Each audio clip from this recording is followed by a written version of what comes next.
It all started on a sunny August day in 1969 when drivers commuting down a busy Southeast Expressway in Boston were shocked as they saw three powerful locomotives forcibly enter the roadway from the southeast, crashing through the barriers and gouging massive 3-foot deep grooves in the tarmac. Somehow no one got hurt, but the entire city of Boston struggled with traffic for the rest of the day. So how did such a freak accident occur in the middle of a busy American city? Stay tuned to find out, as today we examine the story of Boston's runaway train. I'm your host Ryan Socash, and you're watching It's History. Let's start at the very beginning. In the 19th century, when the Pennsylvania Railroad was one of the largest and most powerful railways in the United States. As you may recall from our video on the topic, the Pennsylvania Railroad contributed significantly to the development of the American Northeast as a whole. However, with the developments of the 20th century, such as cars and trucks, trains started slowly losing their position as America's primary mode of transportation. More specifically, in the 1960s, cars dominated. Additionally, planes became a viable option after World War II for long-distance travel of people and goods. With that in mind, the previously unchallenged railroad companies started facing increased financial difficulties. Pennsylvania Railroad was no exception. It became clear to the management that decreasing passenger traffic would require a lot of work to maintain their costly infrastructure. Hence, one of the most experienced railroad executives in the world, Stuart T. Sanders, was brought on board to mitigate the situation. Having previously served as the president of Norfolk and Western Railway, which was one of the nation's most profitable railroads, Mr. Sanders appeared to be the perfect man for the job. His plan was complex, but in short, it seemed that the best solution to resolve the mounting financial issues was to merge the Pennsylvania Railroad with the equally struggling New York Central Railroad. The deal was first proposed in 1957 and later approved in 1962.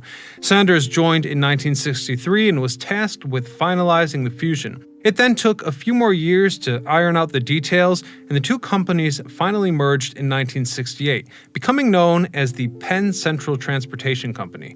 On paper, this looked like a great deal, but Penn Central still had many challenges to overcome before it could turn a profit. But the bigger question was, could the plan even succeed?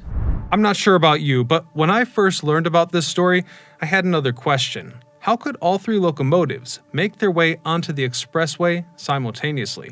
Well, the answer is simple. They were connected. In fact, connecting two or more engines to provide more power for hauling big and heavy cargo is standard.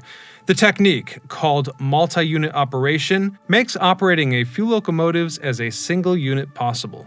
This in turn allows the train to move over uneven terrain, and so on. Anyhow, on the fateful day of August the 21st, the Penn Central crew was preparing the three engines to haul freight from Dover Street Yard in South Boston to Albany, New York.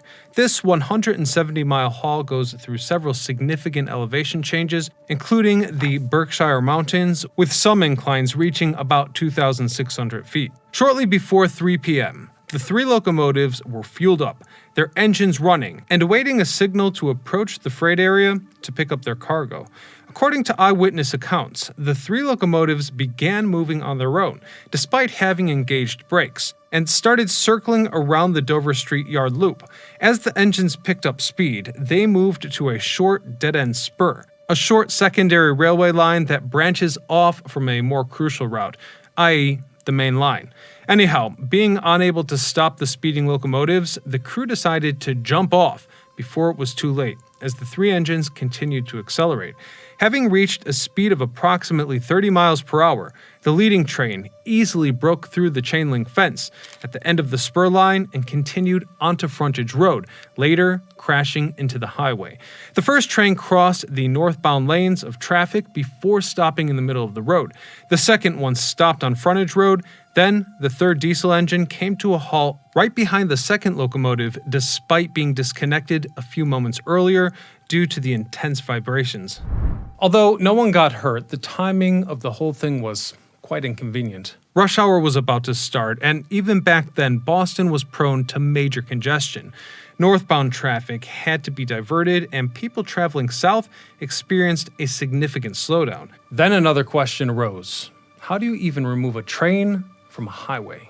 Well, basically, the Penn Station crew pulled back the third diesel, which was relatively close to the tracks. For the other two engines, they had to build a temporary track and use cranes to maneuver the 125-ton machine onto the rails. It was quite a feat of engineering, as building temporary tracks directly on the tarmac and aligning them perfectly posed quite a challenge. After the trains were removed, the road surface had to be fixed, which unfortunately further disturbed Boston's already challenging summer traffic. But here's the kicker. No one really seems to know the reason behind those mysterious runaway trains. The crew claimed that the brakes were engaged and that they followed the standard procedures. However, after learning about the Pennsylvania Railroad's immediate future at that time, I do have a few theories.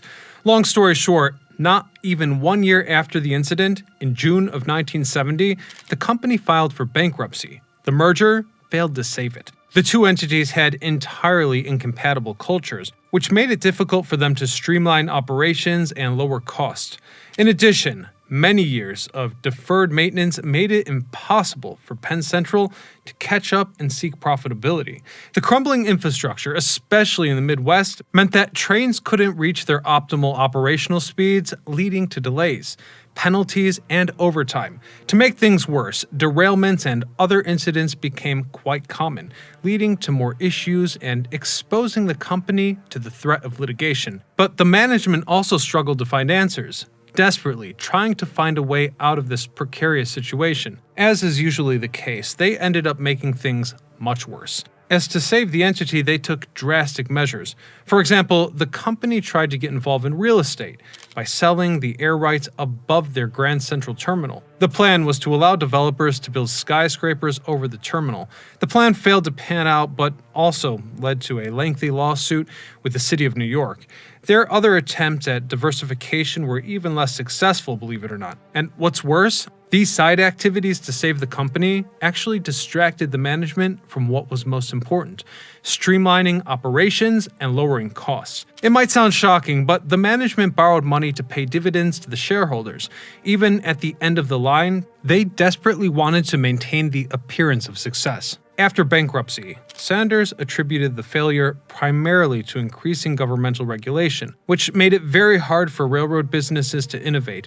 He also admitted that, towards the end at least, the company lost approximately $100 million yearly. And it needs to be pointed out that at the time, it was the most significant corporate failure America had ever seen. Penn Central's infrastructure was already in shambles in the 1960s, and after bankruptcy, it deteriorated even further. The federal government was trying to salvage whatever was left, and in 1976, created Conrail, or the Consolidated Rail Corporation, which was tasked with managing the leftover resources. By the 1980s, the railroad industry underwent deregulation via the Staggers Rail Act, which in some ways actually put a certain amount of faith in Sanders' prior claims. It allowed railroads more flexibility, especially when setting rates and managing operations. And with that, Conrail eventually reached profitability and went public in 1987, the same year Sanders passed away of heart failure. And as for Dover Street Yard in Boston, the place where this entire incident unfolded, well, it's still in operation. While some might consider the runaway train incident merely a freak accident, it could also be interpreted as a sign of impending corporate decline. Well, not recorded anywhere, it is possible that the chaotic merger led to unclear or lacking safety protocols. The crew abandoning the runaway train might also point to insufficient training. After all, a runaway train is a railroad worker's worst nightmare. Every employee should be prepared for such a situation. But beyond that, due to severe infrastructure problems and years of deferred maintenance, a brake failure could also occur, although it's hard to imagine it happening to 3 engines at once. It's also interesting to note that, to the best of our research, there was no follow-up investigation, and no one was even held accountable for the incident. Finally, it's possible that Penn Central was not paying its workers on time due to its severe financial problems, which could indeed have created a culture of recklessness and a tendency to ignore issues. Now, I'm sure that at least some American rail fans will be watching this video, so perhaps you can contribute here. help us solve the mystery. Do you know why the Boston Runaway train incident happened? Have you come across more reliable research on the topic? Or maybe you just have some interesting theories? If you do, leave them in the comments section below. Otherwise, I thank you for watching, and until next time, this is Ryan Sokash, signing off.